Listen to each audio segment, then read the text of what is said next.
హైదరాబాద్ వనస్థలిపురం గుర్రంగూడ దగ్గర కారు బీభత్సం సృష్టించింది. మద్యం మత్తులో రెచ్చిపోయిన యువకులు కారుతో ర్యాష్ డ్రైవింగ్ చేశారు.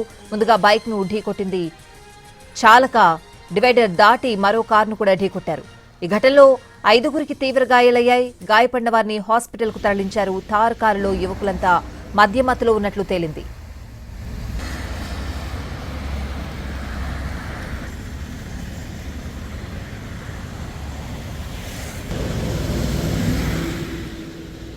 హైదరాబాద్ వనస్థలిపురం గుర్రంగూడ దగ్గర కారు బీభత్సం సృష్టించింది. మద్యం మత్తులో రెచ్చిపోయిన యువకులు కారుతో ర్యాష్ డ్రైవింగ్ చేశారు. ముందుగా బైక్ ను ఢీకొట్టింది చాలక డివైడర్ దాటి మరో కారును కూడా ఢీకొట్టారు. ఈ ఘటనలో 5గురికి తీవ్ర గాయాలయ్యాయి.